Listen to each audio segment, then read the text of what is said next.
College football nerds here talking Texas and Ohio State. It's one of two playoff games that we're going to be covering. We're a little late this week. We had, if anybody has kids at home during this holiday break, you can appreciate how hard it was to get anything done. So I got Josh with me. He's going to get nerdy with y'all, and we're going to get it just off the jump, something that we found really interesting in both our modeling, national modeling, as it relates to not only this game, but every game in the 12-team playoffs so far.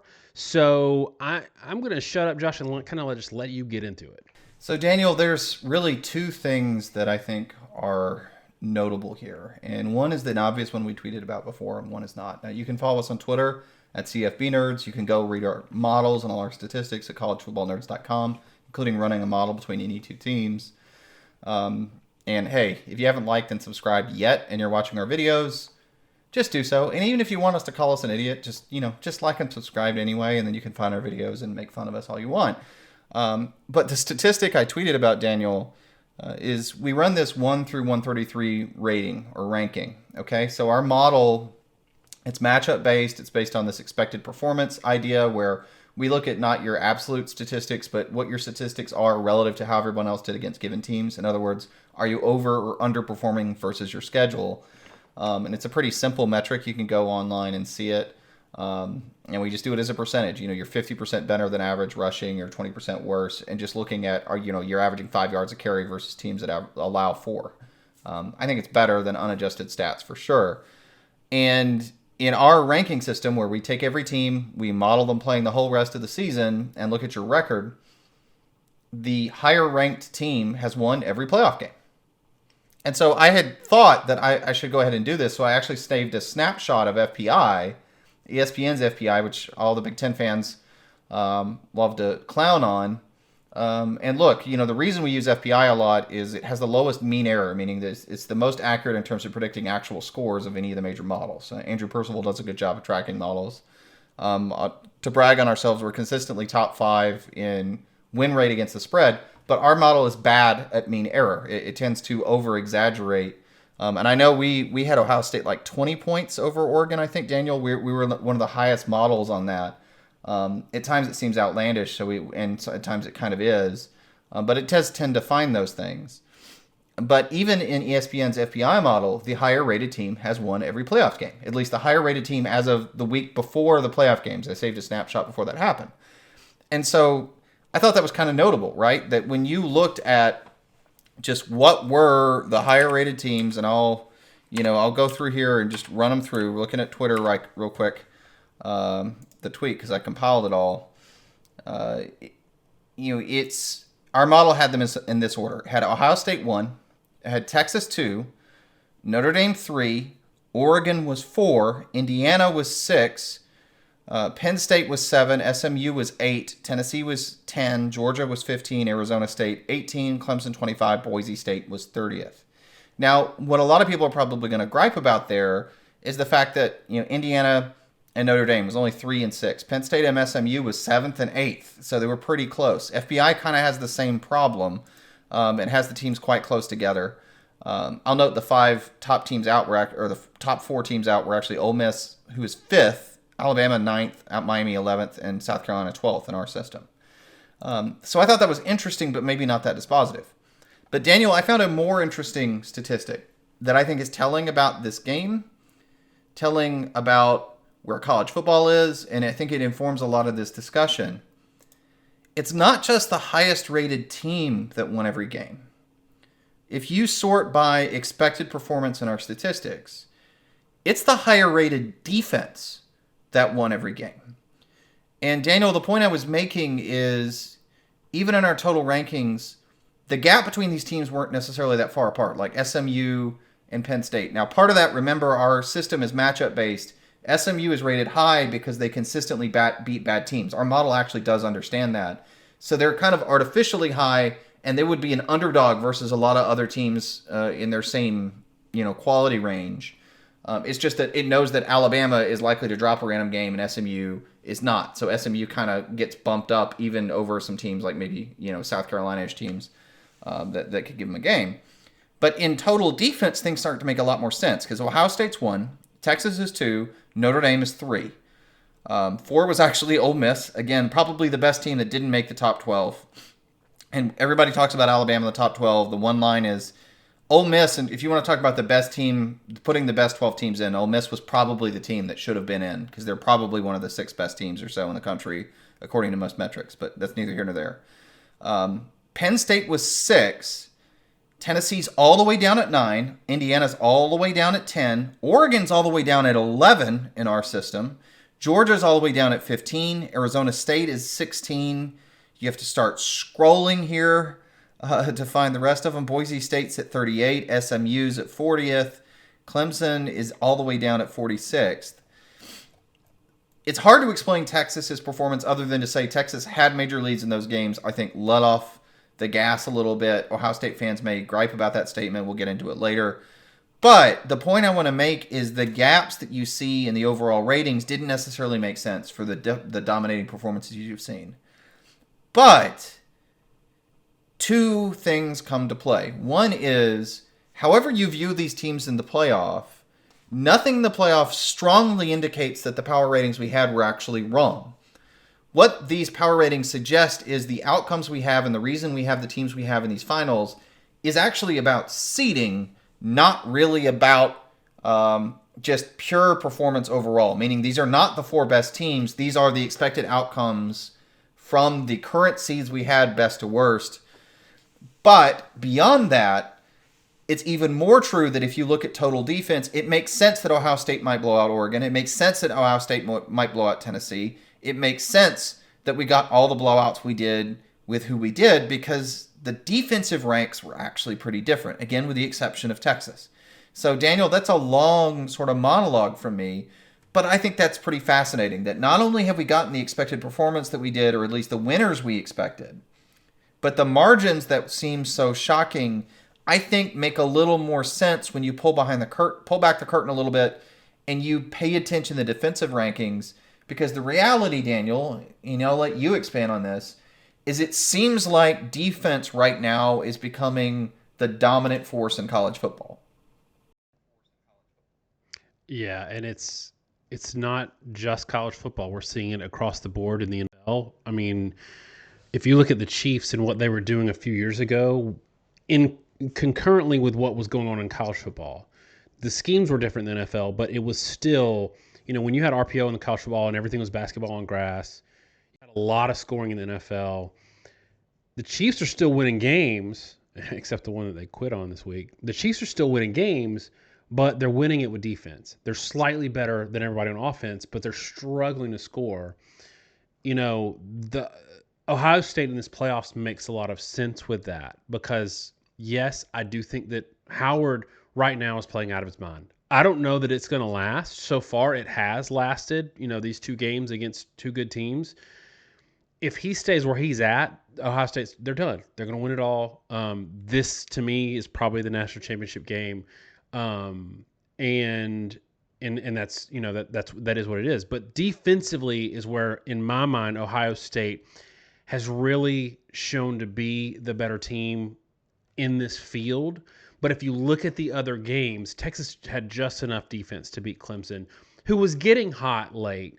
Texas had just enough defense to beat Arizona State, who was getting scorching hot late. And we see it again, Penn State had enough. They played offensive-minded teams, shut them down. The question for me, though, in this game specifically is, I think we see Ohio State playing their A-plus game so far in the playoffs. And it's scary if they're going to keep playing that A-plus game. I don't think we've seen even an A-minus game from Texas yet. They have played down to their competition all year. 3-point win against Vanderbilt. They were up by 7 against Arkansas in the fourth quarter. But then they handled Florida. They've had other games. Josh, in your opinion, where does this game, do the 2 teams need to, 1, Ohio State fall down to, and 2, Texas raise up to? If we say Ohio State's been playing their A-plus game and Texas has been playing their B-minus game in the playoffs, what has to happen in terms of those 2 scores, for this to be a competitive game? Daniel, in all honesty, I'm not sure that it's actually going to take that much. Now, to your point, Texas has not played to their potential very often. I mean, the Michigan game, 31-12. I mean, Ohio State fans can't chide too much that Michigan's a bad team. Ohio State went out and laid an egg versus Michigan. They didn't throw the ball enough. I get all that. I still argue with that point because if you actually look at the run-pass ratios, it's about the same as it was the rest of the year. But they didn't throw downfield enough, I think, is the bigger point with the Michigan game. But Texas went out and handled it. Oklahoma was a rivalry game. People can chide Oklahoma for being a bad team. That is completely true because their offense is abysmal. Texas scored 34 points in that game. They whipped Florida, and Florida is actually a pretty good team late in the year. They whipped them 49-17. Texas A&M, I think that game is probably a better example of what they've been. It was 17-7. It never felt that close, but Texas in the second half just never put them away. And I think that's been the thing, is they get a lead on teams, and they sit on it, and then they don't put them away, and then they lose, or they get close. And that was why Clemson went, Arkansas went, Arizona State went, Texas A&M went, Vanderbilt. They've failed to consistently put away teams, but the thing is they've scored in spurts and they've built leads in those games that showed of who they could be. The flip side with Ohio State is they've had a number of games where they've looked poor. I mean, in the Nebraska game, they looked bad. Penn State game, the offense wasn't particularly good. Obviously, the Michigan game, the Oregon game, I think defensively wasn't great. And so, when we talk about Ohio State's A-plus game, we're talking about their ceiling, and I think it's defined by receiving cores. We've talked in recent years about how quality of receiver has really been the defining factor of who the best teams in the country are. Ohio State had a painful example of that playing Devonta Smith a few years ago. And then, the time they nearly beat Georgia in 2021, the next year. It has been the thing that really drives home the ability of an offense to score touchdowns and to be explosive. Because if you have receivers that have an advantage, I think it does a lot with these RPO schemes to make them viable because defenses have kind of caught up. In this year, quarterback play hasn't been great, but I think under the radar, receiver play hasn't been as good either. And there was a really, really good set of receivers last year that also went pro. And I think we're missing some of that. And that's why Ohio State has the ceiling they have. Now, I didn't expect Ohio State to blow out Oregon. In fact, I picked Oregon wrongly. I've had Ohio State at the top of my list. I know you have, and you picked Ohio State to win throughout the year. I still, Daniel, even having seen him do it twice, it's hard for me to trust a team to play at that level again and not have a letdown game after 2 A-plus games in a row, given the fact that I really had not once had I seen that Ohio State team come out all year. And to your point, Daniel, Texas, they've had spurts, but with them, it's not been a full game. It's been like a quarter or two off and on through the year. And when you talk overall just about, where they need to be from a statistical standpoint, in terms of performances, I mean, Texas is second. We have them as the second best pass defense in the country, the 8th best run defense. Ohio State, the 4th best pass defense, 2nd best run defense. The defenses are pretty comparable. Scoring defense, they're 1st and 2nd. We talked about that earlier. Offensively, Ohio State has an edge. We have them the number 7 pass offense, number 7 run offense, meaning the number 4 scoring offense. Texas is still the 11th best scoring offense, though. They're 22nd pass, 33rd run. They're better than the sum of their parts. I think it says a lot about Sarkisian and his ability to scheme. Their yardage production actually isn't quite as good as their actual scoring production. Daniel, I think that gets into scripts, which you probably want to touch on at some point, that they score in bunches at the beginning of the game. Potentially, maybe it's on script, not so much on quality. But Texas has the offensive line, running backs, receivers, quarterback, all the pieces you want to be a highly effective offense. Ohio State has shown in portions that their defense can at least be attacked, though I think they've been very good. But I think the flip side is the Ohio State offense that's struggling at offensive line and is janky is going to be running into, in our metrics, by far the best defense they've played. And we said Tennessee was a great defense, and that's true. We said they flew under the radar, but they're the 9th best defense in the country in our system. And that was, to that point, the 2nd best defense that Ohio State had played behind Penn State. And they blew the doors off them, playing their best game of the year. Texas is still a bit different animal. The gap between Penn State and Tennessee is not inconsiderable. It's about like 5 to 10% or a couple points a game. The gap between Texas and Penn State is about the same as Penn State and Tennessee. And so I do think the gap here is not that large. It's going to take Texas playing up to their potential. But Daniel, there's two things I want you to comment on. One is Texas's ability due to scheme, like we said, their scoring production outweighs things, to get points even when maybe the offense isn't clicking that much. And two is the reality that Texas has had two tune-up games where they didn't have to pay attention, and Ohio State, due to horrible seeding, which again, I thought Ohio State should have been the 5th seed all along. Sorry, Texas fans. Ohio State accomplished more in the regular season. They were the better team on paper. They should have been the 5th seed, in my view. We hyper-focused on losses and conference championship participants. I also think that there's a reality here that Ohio State, due to seeding, is going to have a hard time maintaining a third hard game in a row. Or maybe you don't agree with that. I think that on one hand, it's tough to say somebody can catch fire for 3 or 4 games in a row. On the other hand, we've now seen what they can do. And this is what Ohio State fans might be frustrated a little bit, but this is why I like 4 or 6 teams in the playoffs. I don't like 12. 2015 Ohio State, 2017 Ohio State, those were teams that were knuckleheads in the regular season. Not only did they lose games they shouldn't have lost, but they also played close games against bad teams. I think 2017 was the year that Iowa beat them by like 30, 40 points, something like that. I think those losses have to matter because of what we're seeing with Ohio State now, right? Like, a lot of people are going to disagree with me. A lot of people are going to say, well, Ohio State's the best team. They should win the national championship. But as you tweeted earlier, what's cool about college football is all the other stuff matters, and you can't have a knucklehead game and lose to Iowa by 40 points and still win a national championship. Having said that, the fact that they've done 2 in a row, to me, tells me they're pretty hot, and it's probably repeatable.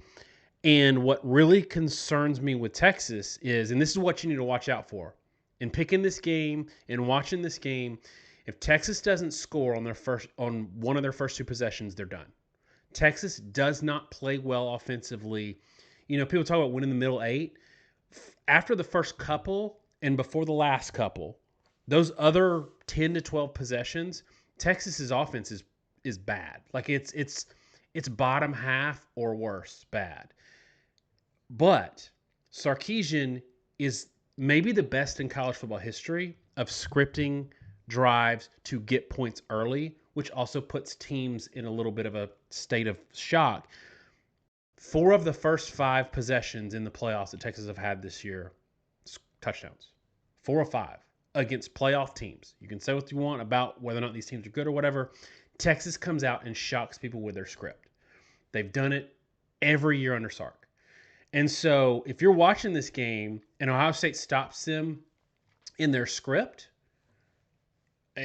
it might spell some trouble. And look, this is all going to prove out to be wrong now that I've said it. But I think you can count on some points from Texas. The thing for Ohio State, and this is what you say a lot of times against Sark teams, is you got to survive the script.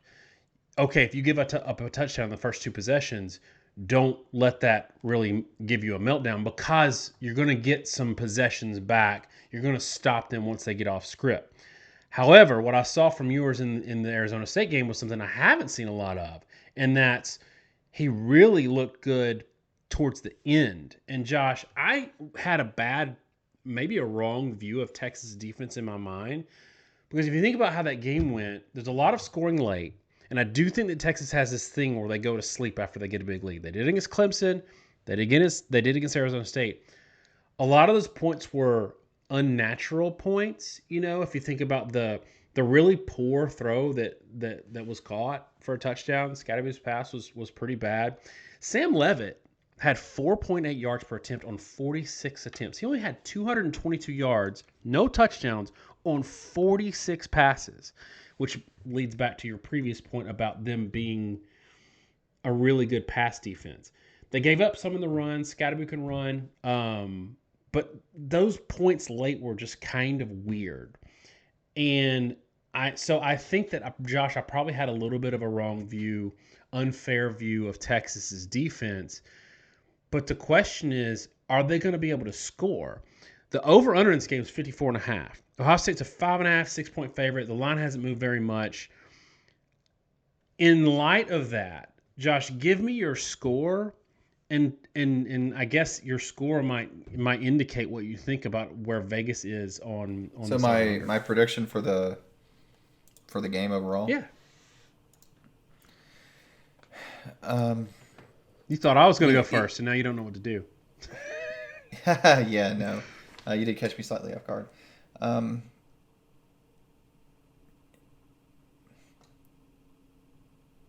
mean, I'm going to pick Ohio State, but close.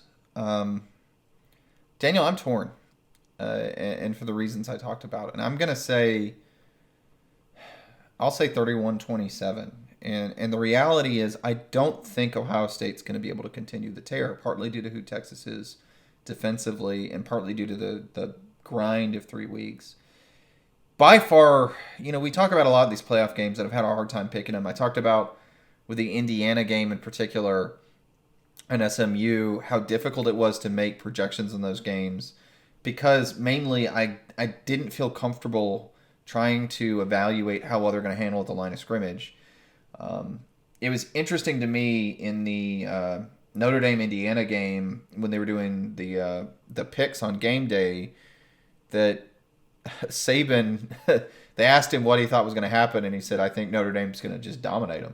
And he said it that way as casually as could be. And when their guest picked, I think Indiana, he just shook his head, and that was telling to me because it said a lot about where the offensive and defensive lines were, et cetera, et cetera.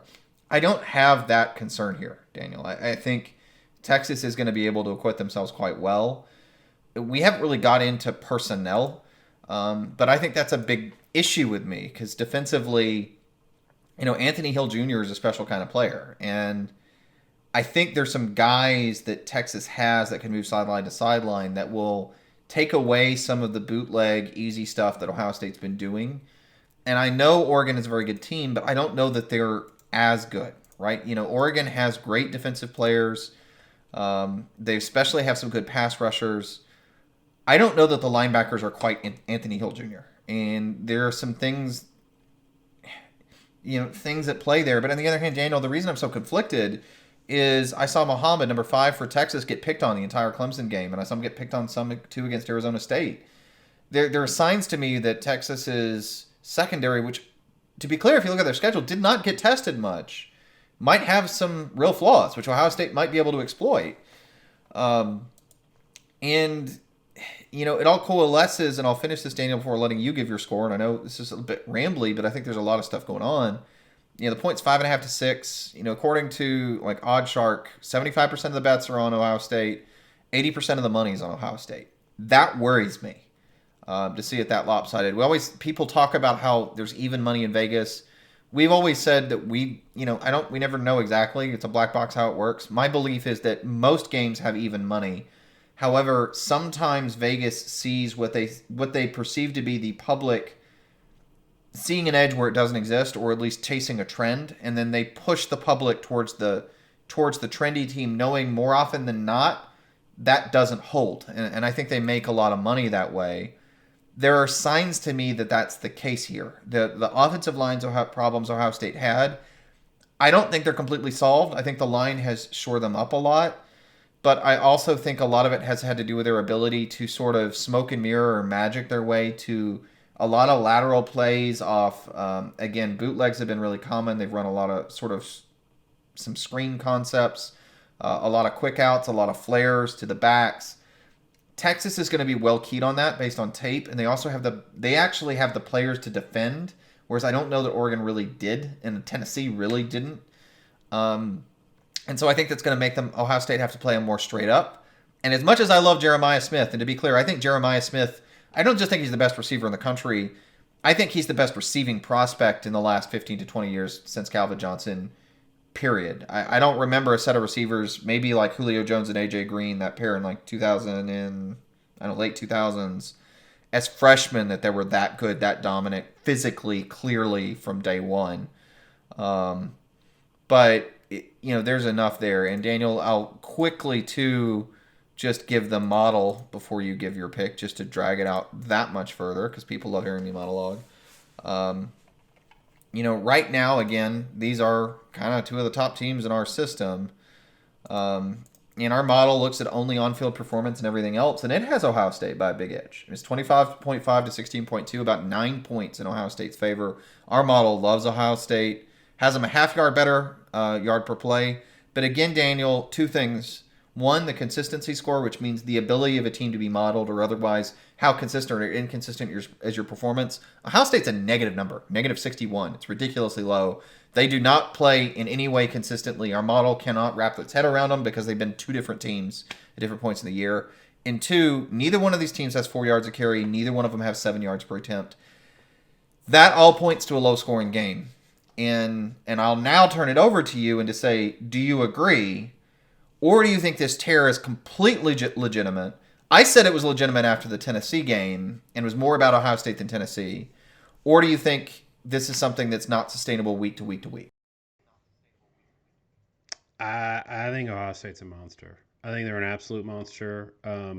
I can make the pick I'm about to make. I've earned some of it because I'm 5-1 against the spread.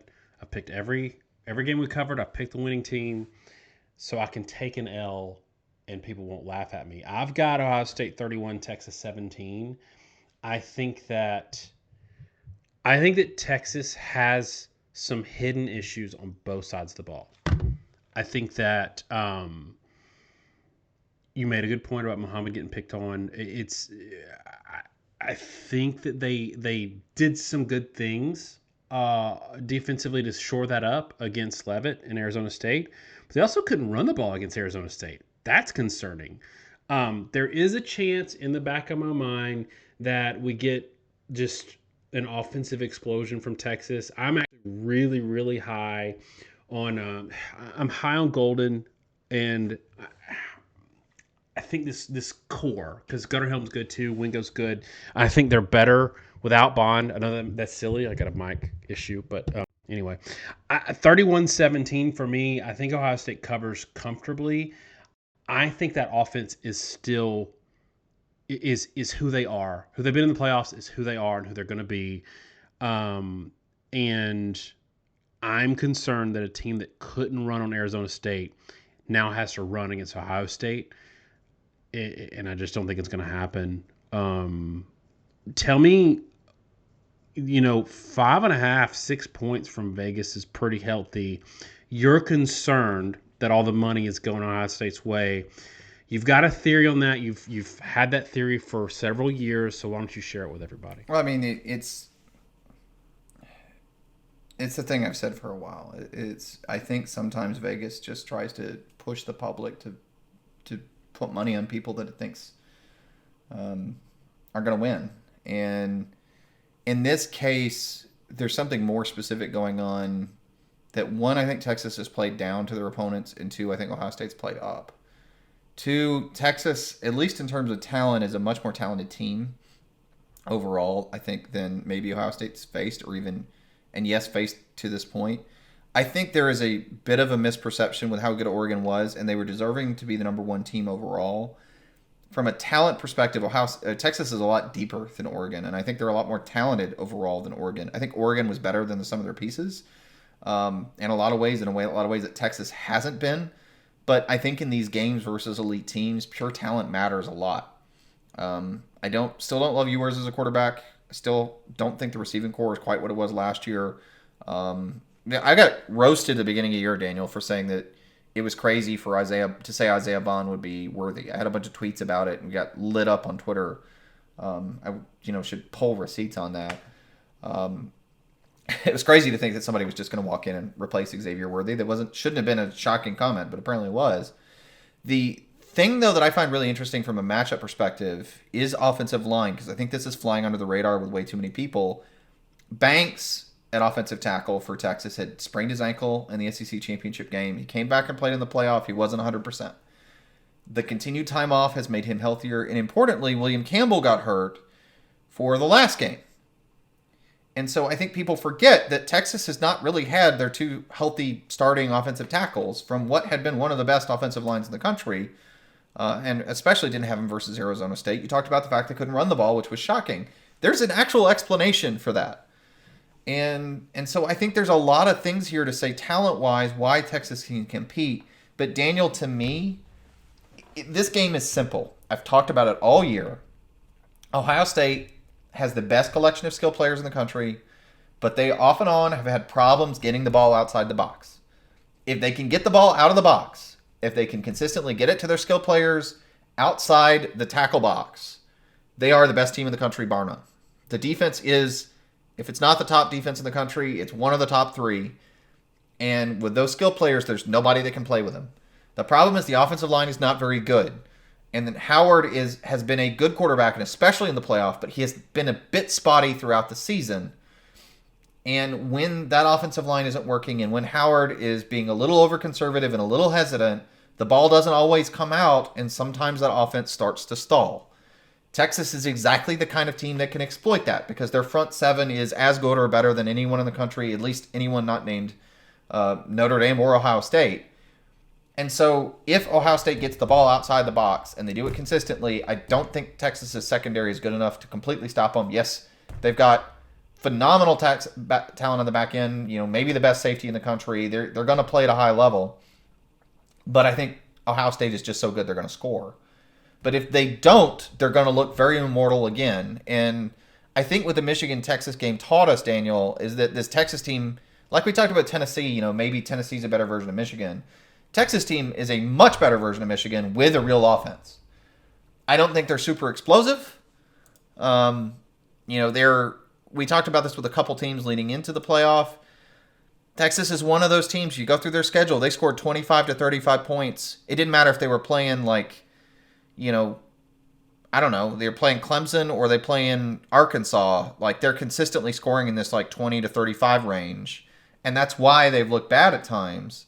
But the defense has let them win those games. And if Ohio State gets in that game, there's a very real chance that Texas will win. And if Ohio State comes out, it's not just do they play like they played against Michigan, but it's more to me, if they play the way they did against Michigan or Nebraska or Penn State, even Northwestern or Michigan State, they're going to lose this game.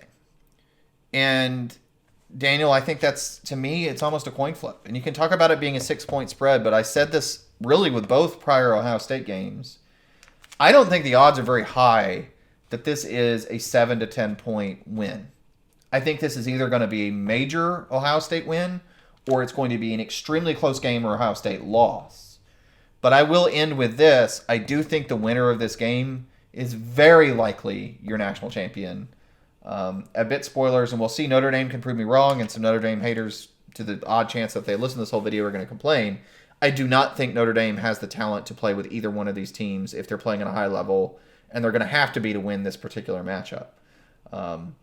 So to me, with the unfortunate reality that the top half of the bracket, in my opinion, had the three best teams in the playoff, I think this is effectively the national championship.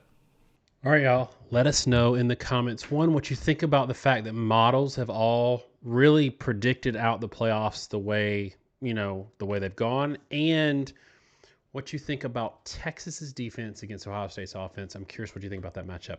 Thanks so much, y'all. Have a great semifinal playoff week, and God bless.